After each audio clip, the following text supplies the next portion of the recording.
22 months of court proceedings, 22 months of media coverage, and I'm not pointing fingers or blaming the media. We understand that this is a story that needs to be covered, but please try to be empathetic to these folks as we go through this process today.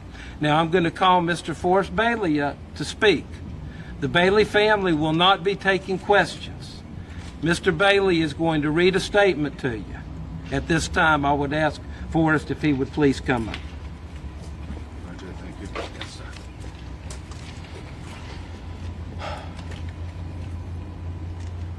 Good morning. My name is Forrest Bailey, and I am Tristan Tynes' father, and I will be speaking on behalf of my family. To start with, I would first like to thank God for the strength He has given us since Tristan was taken from us, the grace He has instilled within us to support each other as we grieve, and especially for the incredible love that we have seen from so many in the world. I would like to thank the Honorable Judge Smith for his consideration in deciding upon the life sentence verdict. While it can seem so easy to many people for this to be the verdict, it must be an extremely difficult determination for the judge to arrive at, given all the aspects he needs to consider. We are very appreciative of this outcome and feel that it is the right verdict, considering how heinous the crime is and Aiden's behaviors around it.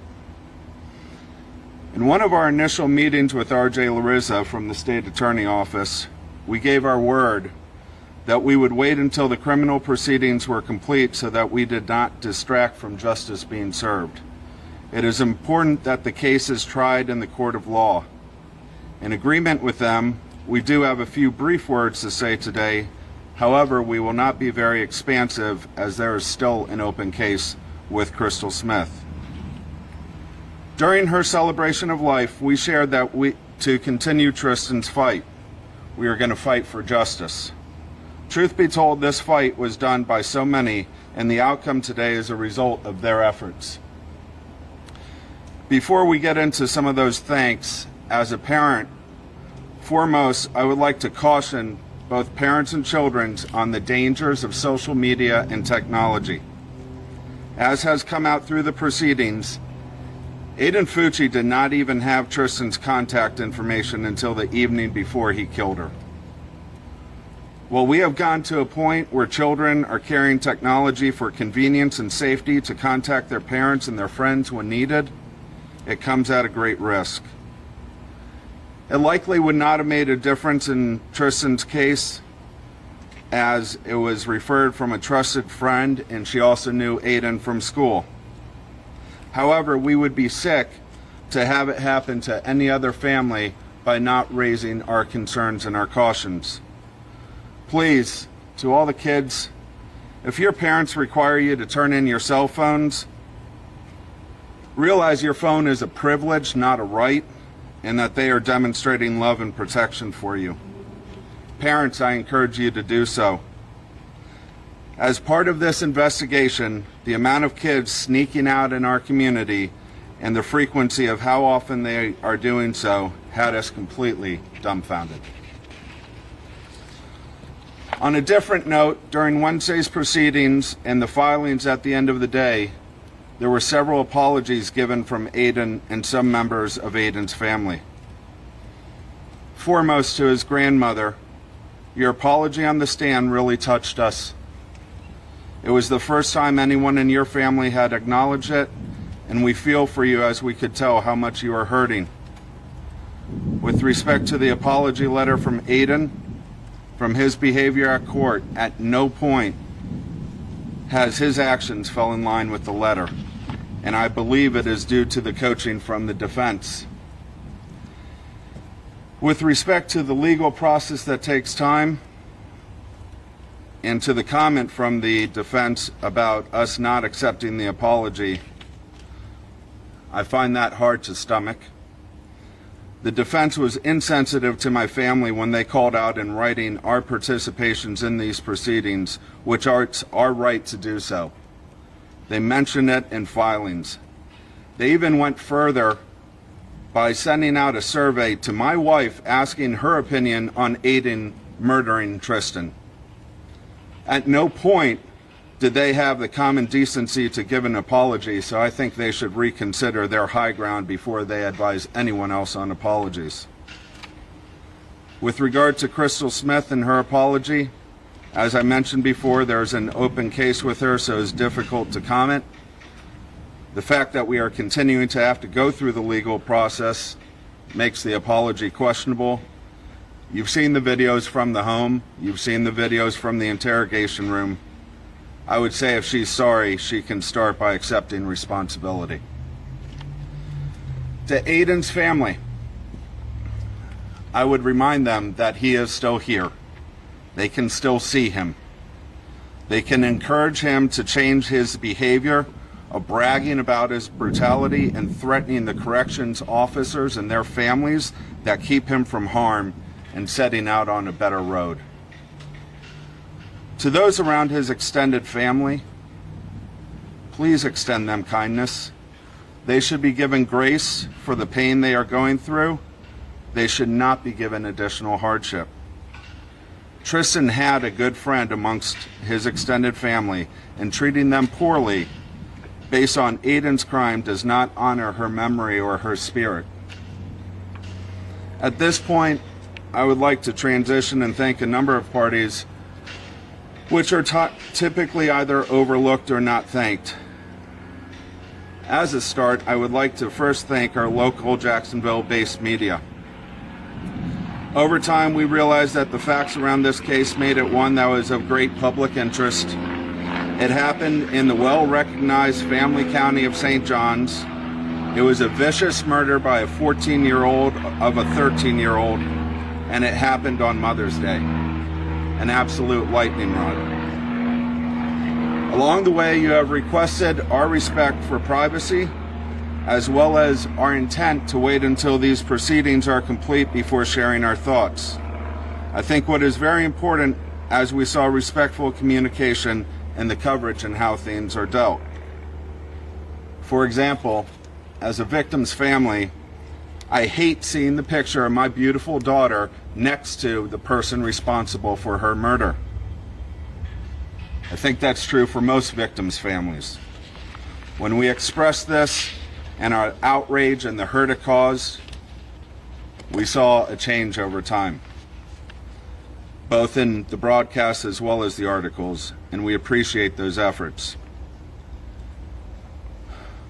While likely also driven through the incredible compassion and love demonstrated from the St. John's community, we also saw focus of the victim and highlights of Tristan's life and what she did.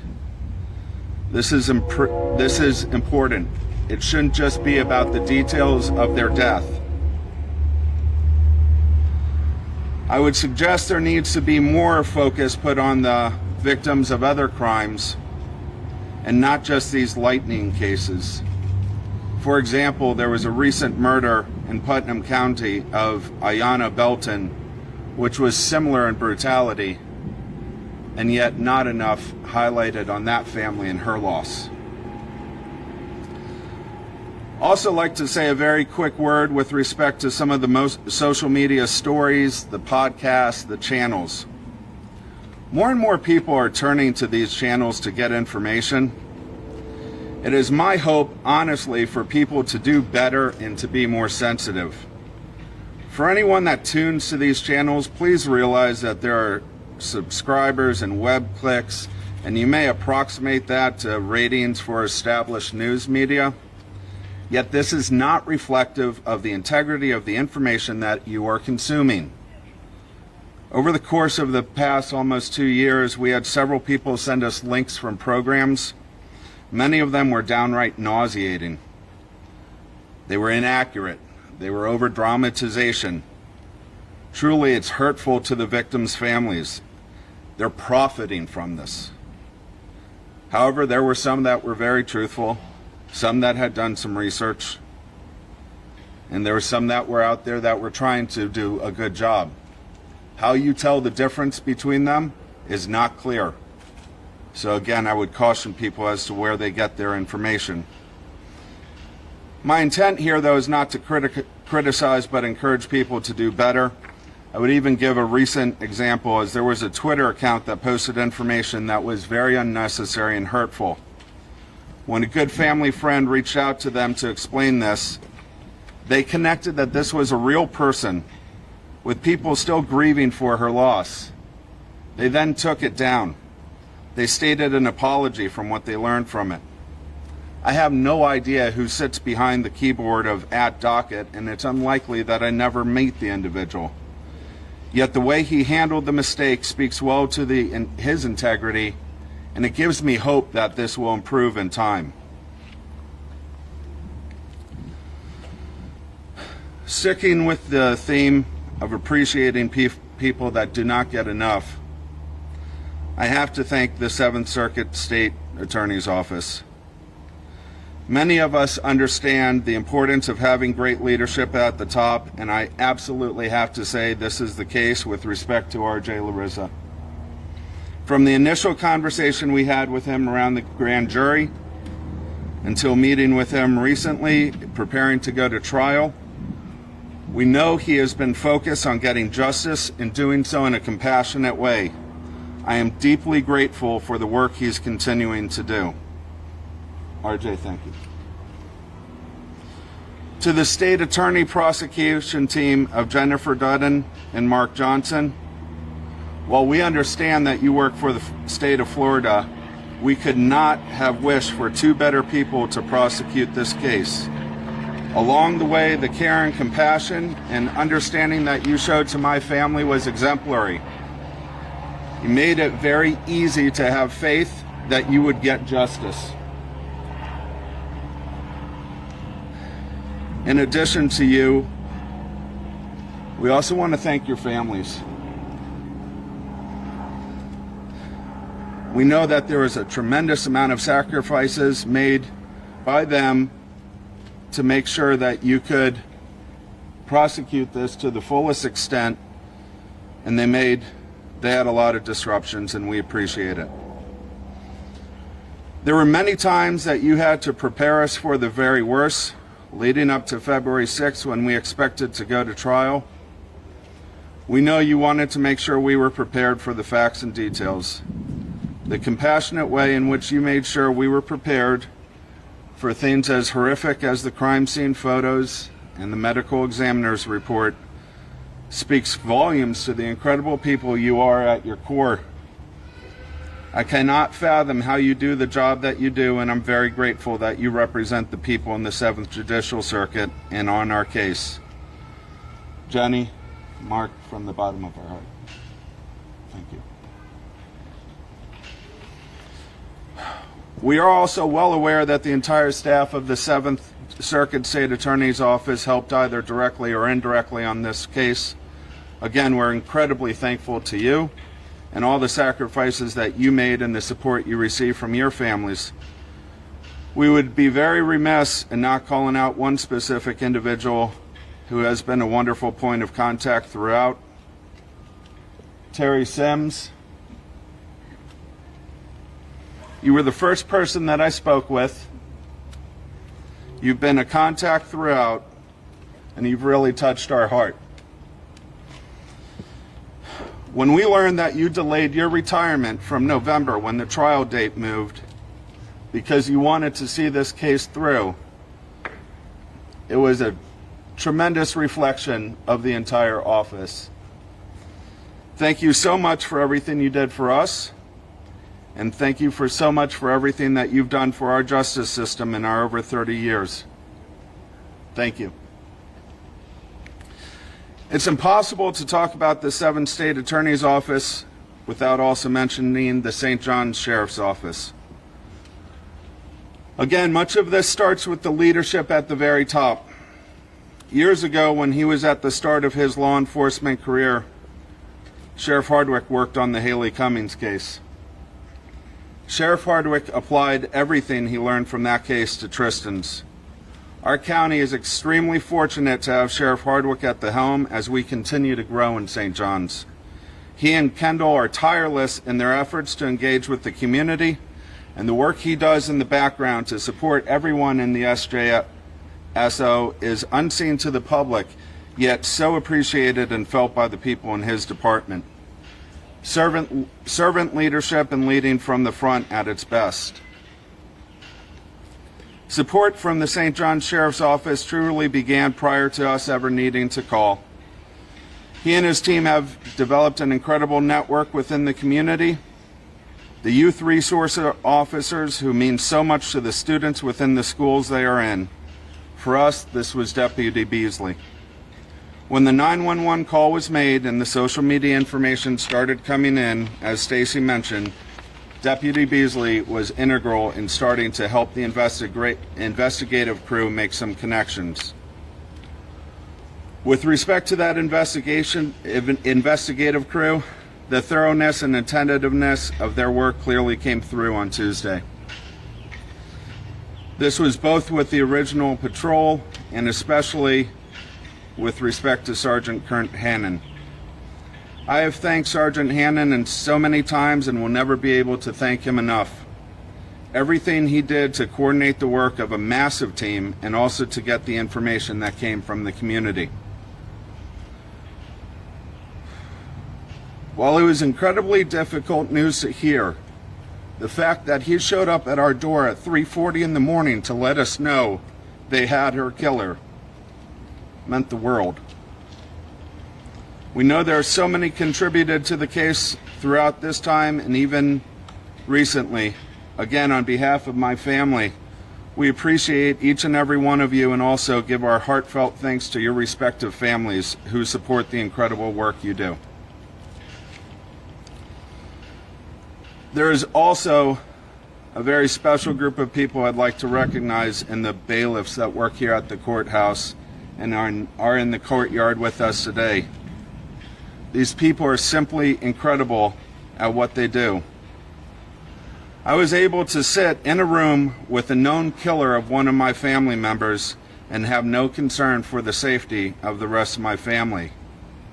In every interaction, they were also so understanding and supportive.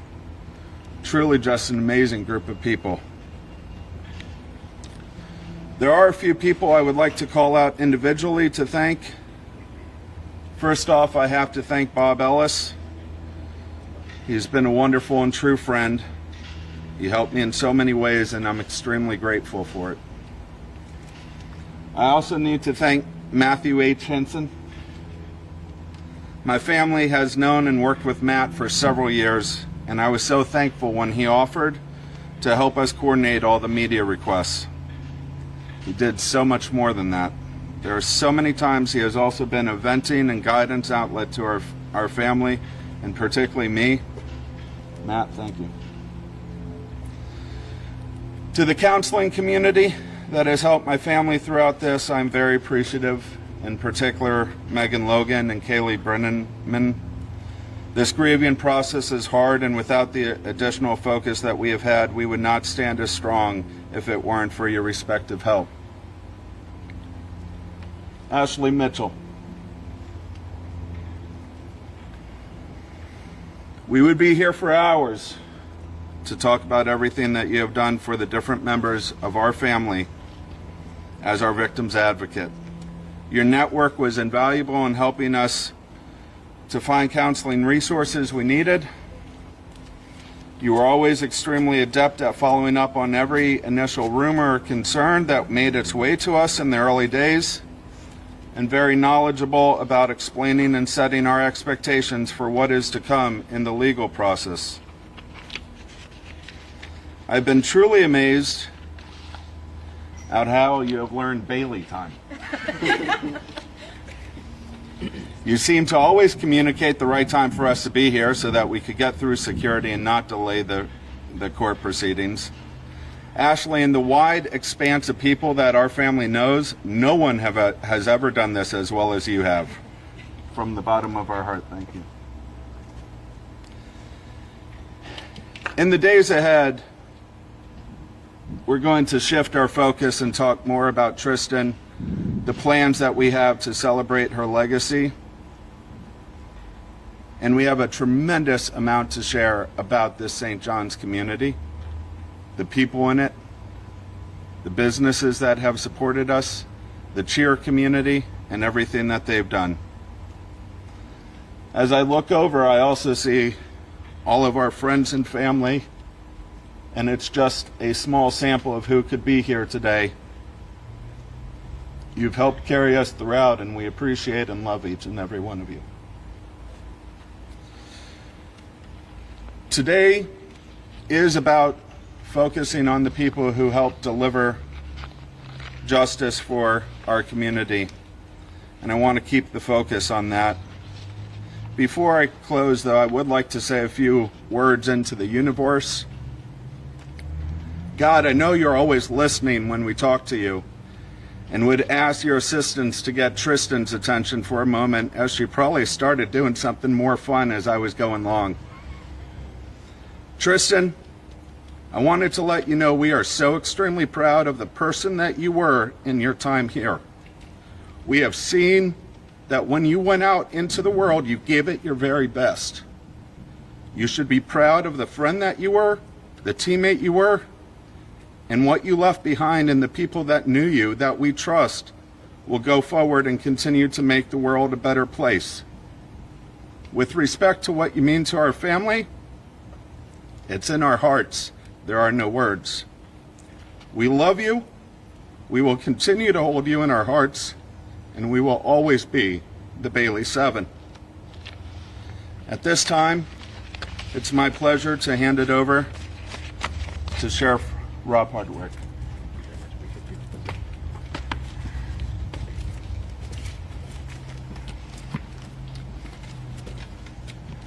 I wish I actually would have spoke before you, Forrest. I'm not sure how you follow that besides put an exclamation point behind that statement that he gave on behalf of the Bailey family.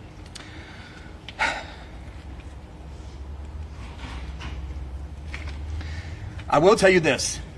Mother's Day of 2021, the St. Johns County Sheriff's Office got the privilege to meet the Bailey 7. We wouldn't be here today if it wasn't for that horrific incident. With that being said, what happened was a team came together from the St. Johns County Sheriff's Office, the 7th Judicial Circuit State Attorney's Office, and today we finished what we started together with the Bailey 7. We could not ask for a better family to be a victim in this process. Patient, respectful, understanding, and truly finished it to the end together with our team. We, together with the St. Johns County Sheriff's Office, you're no longer the Bailey 7, you're the Bailey 927 is what you are. With that being said, I do want to recognize two people that Forrest actually mentioned that are right to my left, to your right.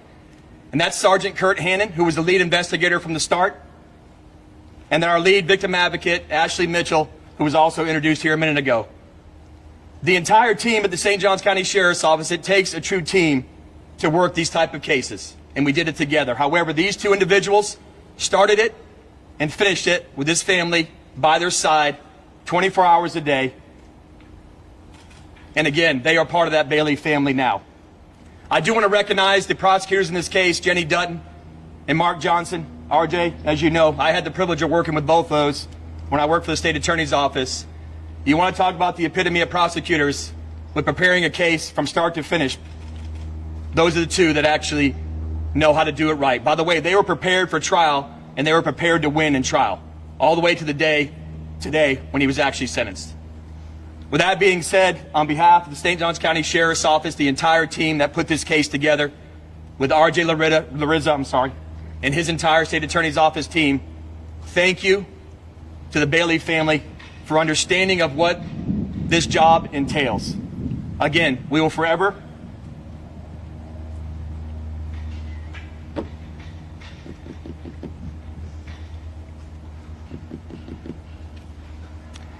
be a part of the Bailey 927. Thank you. I wish you two weren't behind me.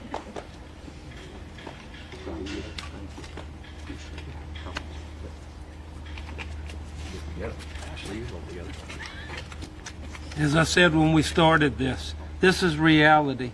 This is the true nitty-gritty of what happens when we have violence in our communities and the impact that it takes, not just on the family, but the community. And again, I urge and challenge all of you in the media to respect that and to recognize that as you cover stories. And unfortunately, there'll probably be more stories that you will cover that will have the impact of what we've had today. It's a sad reality of the world in which we live. Having said that, I'd just like to also recognize Jenny Dutton and Mark Johnson. You don't understand the toll it takes on prosecutors as well to immerse themselves in cases like this over and over again. With families to take care of, they come in and work nights and weekends and holidays to make it happen. And I truly appreciate and respect that. Now, if you have any questions, again, the Bailey family is not taking questions. But if you have questions, we will entertain them at this time. State Attorney, listening to you, listening to Sheriff Hardwick, it's clearly personal. How do you try a case, make sure that you do everything, check off all the boxes legally, when you're looking at a 13-year-old girl who lost her life, her family dealing with so much pain? How do you separate that and still show compassion? Well, I'm not sure that you separate it. You become a part of it. The truly great prosecutors, the great investigators, you have to become a part of it. That's why it takes such a toll. And that's why I'm saying, think about what it does to the families and think about what it does to the folks that are involved. We have to dive in and deal with it and show the families that we care and that we're going to do something about it. That's how we deal with it. What changes do you think need to occur when it comes to our youth? We have family members get on the stand and say that trust and faith in the system to keep violence away from innocent children in schools is gone to that family member. So intervention, what does that look like now in the Seventh Circuit? Well, I can tell you one of the things, and it's a sad reality, is we have a Young Guns initiative involving juveniles and 20-somethings that are committing most of your violent crime in our communities. And it's not just St. Johns County. It's not just the Seventh Circuit. I'm not sure what the cause is, but I can tell you from the experience I'm seeing each and every day. Look at Pine Hills in Orlando. Look at what happened in other parts of our community. Young people don't seem to have respect for life. Aiden Fucci certainly didn't. He said he was going to kill someone, and he did. And now we deal with the aftermath. So I challenge our local governments, our state governments, and our federal governments to help find a solution. We, the criminal justice system, Sheriff Hardwick and I, we see the end result of the failure. And then we're expected to do something about it. The criminal justice system, we're here to protect families. We're here to protect the Baileys and other folks and to get justice when it's caught, when we can. So the challenge is to get the community and the government involved to find out how they can try to intervene and stop some of this violence. And it all boils down, I believe, to families and respect for life. We seem to have lost that with some of our young folks today. Mr. Larissa, this is for you and Sheriff Hardwick. In 25 years, this case is going to go back before a panel, and they're going to look at it. Right. According to state law. What is your message to the people who are reviewing it 25 years from now? Well, and first, thank you. First, let me be clear. Some folks were under the impression that it's an automatic release at 25 years. Let me be very clear. It is not. The judge, whoever that may be, will have the opportunity to either affirm the sentence or change it. The sad thing is that the judge will not have been in that courtroom today or all week to have seen and heard firsthand what the families experienced. So my challenge to them is similar to what my challenge was to y'all. Put yourself in these folks' position. Try to imagine what it was like to get that phone call, to your child to be missing on Mother's Day, and then to get that news. I bet it's incomprehensible, but this family had to go through it, and God bless them for it. And I'll turn it over to Sheriff Hardwick. Thank you, Mr. Larissa. I will tell you this case can be reviewed 10 years from now, 20 years from now, and 100 years from now. The facts of this case will never change. In this case, the reports, the forensic evidence, everything, the I's were dotted, the T's were crossed by this entire team. Between the State Attorney's Office, the family, and the St. Johns County Sheriff's Office, this case is untouchable. They can try this thing 1,000,000 times, and the same result will be with him going to prison for the rest of his life, period. Mr. Lewis, Yes, ma'am. also, Sheriff, the judge today said this was one of the most shocking cases in St. Johns County, and in the 30 years that he's been in this region, this one stands out. What are your thoughts? Well, I started my career in 1980 working in the criminal justice system, and I've got to say it is absolutely one of the worst. But and again, I don't want to tempt fate, and I hate to say it, but in my 43 years of working in the system, I say this is the worst case I've ever seen, and then something else happens. I hope and pray that's not the case now, but I can tell you that this is certainly one of the worst that I've ever seen. Thank you, sir. Once again, I had the privilege of actually working under R.J. Larissa, his assistant chief, in charge of the homicide investigation unit for 4 counties. This is my 31st year in law enforcement, and this is to take no respect away from the Bailey family at all. This is how we treat all of our victims, by the way, in St. Johns County. They receive and they get first-class customer service, as it's the most heinous and atrocious crime, whether it be the simplest crime to this crime we work today. But I can actually agree with R.J. Larissa in my 31 years, working 12 years homicide under him. This is the most egregious, horrific case based on all the facts. Yes, ma'am.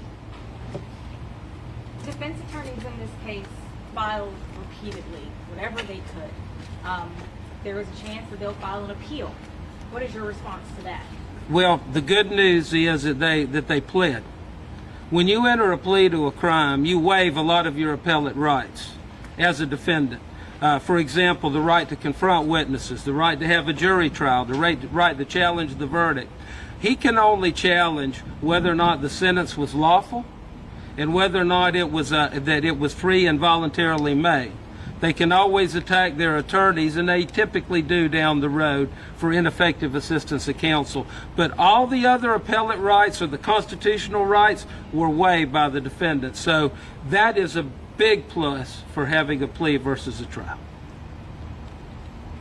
Thank y'all so much for being here today. God bless you. Thank you.